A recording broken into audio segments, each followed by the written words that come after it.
Guys.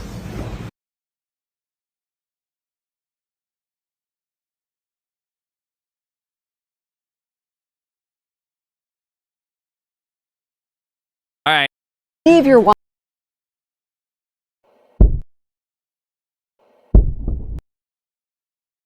I have a question.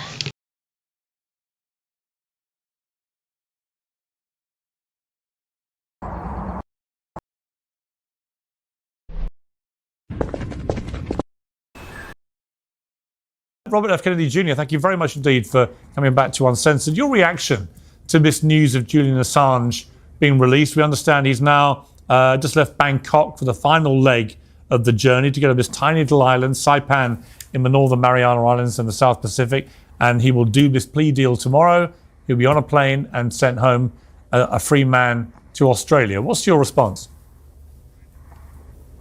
I mean, my response is this is good for our country. It's good for democracy. Julian Assange is a journalist. He did exactly what journalists are supposed to do. You know, my uncle Pierce gave a speech in April of 1961, which is one of his most memorable speeches on the topic. Imagine the merging of trusted intelligence into a unified experience. Imagine collaboration amongst teams and across continents. Imagine an empowered ecosystem inspiring actionable insights. That's the Connect effect. Well, things continue to look bleak for Justin Trudeau and the Liberals when it comes to how voters are feeling about both the leader and the party. New polling done exclusively for Global News by Ipsos shows Pierre Poilievre's Conservatives holding a comfortable lead, while a majority of Canadians think it is time for Trudeau to step aside. Let's break this down. Daryl Brooker from Ipsos joins me now with the latest. Daryl, it is always great to see you. Your headline is quite intriguing. Despite summer heat, Liberal troubles remain frozen. How frozen are they right now? Frozen is 6 feet deep, middle of February, frozen on the Rideau Canal in Ottawa. These numbers are grim. They haven't changed basically in a year. All they seem to do, all the fundamentals underneath the vote numbers just seem to be getting worse for the Prime Minister and the Liberal Party. Okay, so the numbers I see, Conservatives, 42%. This is actually down 2 points. I don't know how significant that is. The Liberals at 24%. Interesting as well, NDP is at 18. Add 24 and 18, what do you get? So you wonder how much of a split that could be. Yeah, well, if they were running as the same party, they'd be in great shape. The problem is that they're splitting as parties right now, and both of them have different regional strengths.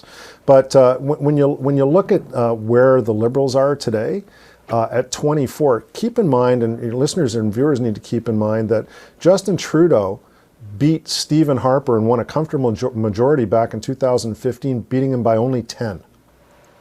He's 8 points, Pierre Poilievre is 8 points better than that right now. So that's how bad it is at the moment for the Liberal Party of Canada. So as we look at the numbers, people are intrigued by the 42%. That is obviously very significant. But as it breaks down and as it reflects into the parliamentary system and the electoral system, rather, that we have at first past the post, how do you see it breaking down by region, by party? How significant could this be for the Conservatives? Extremely significant for the Conservatives because they're winning with the big shift strategy, which is essentially winning Western Canada and winning the suburbs of the major cities. But this time around, different from Stephen Harper back in 2011, the last time the Conservatives won a majority, is that they're actually doing reasonably well in the province of Quebec. But the Conservatives don't need to do that well in the province of Quebec because the Bloc Québécois is well ahead and the Liberal Party is well down. And what the Liberals lack in this data is a place to build from. They're not leading in any region. They may be doing a bit better in places like cities, but they're just down across the board. Okay, so that's from the party perspective when it comes to Justin Trudeau as a leader. And I mentioned in the intro that a lot of people think it is time for him to step aside. How does that break down? Yeah, it's about 2/3 of voters who say that he should step aside. But here's the most important number in this, as far as I'm concerned. It's buried a little deeper in the analysis. This includes a third of Liberals. So if only 24% say that they're going to vote Liberal if there's an election held today, that's only about 16% think they would vote Liberal and also want Justin Trudeau to stay. Interesting. 16. Interesting. And I know this was quite some time ago that there were more younger voters, at least in a younger demographic, voting for Conservative than they were Liberal. That was significant then. Is that holding?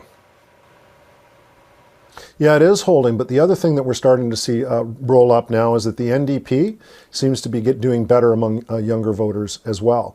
So the Liberals are, and interestingly enough, of that 24%, tends to do better among older voters than they do among younger voters, actually among the oldest voters. And the NDP and the Conservatives are competing well for younger voters. And middle-class voters, middle-aged voters, those people are overwhelmingly going to the Conservatives. So, you know, just as the Liberals lack a geographic base, they also lack a demographic base too.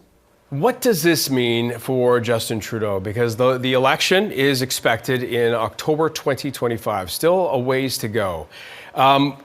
In terms of any runway for the Liberals, if they hope to, you know, have some, you know, saleability, if they actually potentially want to get elected, according to those numbers that you're telling me, they would need a new leader. Is it fair to assume? And if so, how much time would that require effectively to make that happen?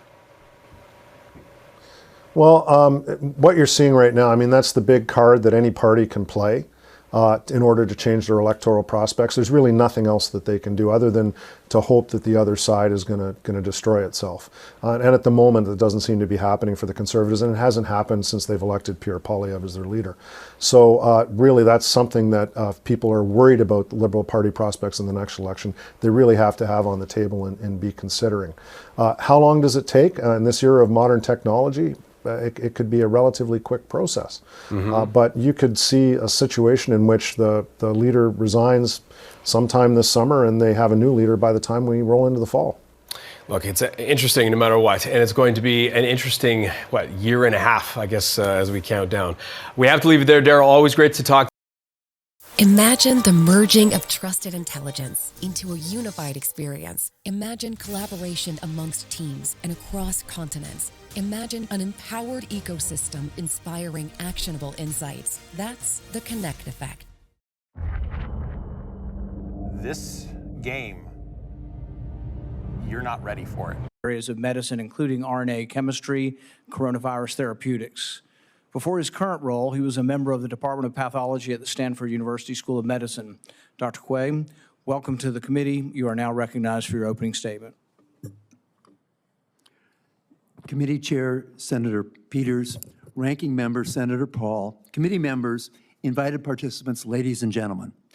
I am a physician scientist and have a 50-year career spanning academic medical research, biotechnology, and scientific fraud investigation. My biography summarizes my career. I speak today, however, as an independent scientist. I do not receive any NIH or NIAID funding. Scientists dependent on NIH or NIAID funding may have pressure to publicly agree with orthodoxies that privately they admit are wrong. My approach to the COVID pandemic origin that killed 20 million plus people, caused $20 trillion in economic damage, is based on 6 approaches to the data and the events. I'll start with something Dr. Gary said privately, quote, "Someone should tell Nature," meaning the British journal, "that the fish market probably did not start the outbreak," end quote. I agree with Dr. Gary. Unfortunately, one reason we are having these hearings is that the public statements of many virologists have not been congruent with their private conversations. In any case, I'll describe the 6 approaches to the question that all support a lab leak as a source and can go deeper into each of those with questions. First, the virus was spreading in Wuhan and around the world in the fall of 2019, months before the first case in the Hunan seafood market. This is supported by 14 observations or evidence.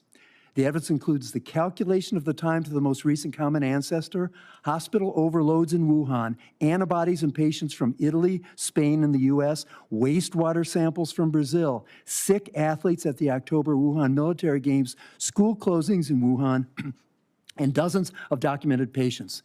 This dismisses out of hand the market as the origin. But second, let's look at the market data. The human infections, the animal samples, and the environmental specimens. These generate 8 observations. No infected animals in the market or the supply chain were infected. No infected wildlife vendors had SARS. All human infections are the non-ancestral lineage B. The environmental specimens with animal DNA have no SARS-2. One vendor had animals from southern China where SARS-2 came from, but this vendor and his animals are negative for SARS-2. Now, only 1 of 14 environmental samples with raccoon dog DNA contains SARS reads, and that contains 1 read out of 210 million. 13 of the 14 raccoon dog DNA specimens had no SARS-2. With SARS-1, literally 100% of the market animals were infected. I frankly think it is shameful for scientists to mislead journalists and the public saying these data I just described are evidence raccoon dogs were infected with SARS-2. This is why trust in science is broken. None of these data are consistent with an infected animal passing SARS-2 to a human at the market. The 1,500-kilometer distance to the nearest SARS-2-related virus is like the distance from Washington, D.C. to the Florida Everglades. Imagine you're at dinner at a restaurant in North Bethesda near the NIAID labs. You get sick, and you are told that the virus you caught is only found in bats from the Everglades, but it also happens to be under study at the laboratories you see outside the restaurant window. That's what the market origin people are asking you to believe. Third, documented events at or related to Wuhan Institute of Virology beginning in March 2019 are consistent with the expected activities when a lab-acquired infection has occurred. This timelines include unusual attention from the Chinese Communist Party, leading to the PLA physician soldier being put in charge.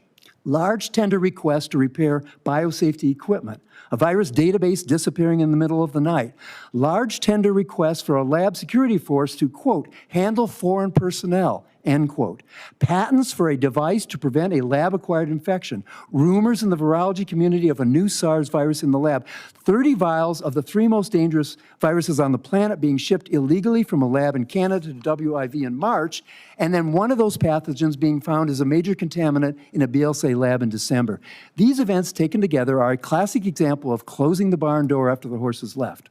Fourth, the evidence that is found in a natural zoonosis with respect to the animal host, the virus, and the human are missing with COVID. 96,000 animals were tested and are negative for SARS-2.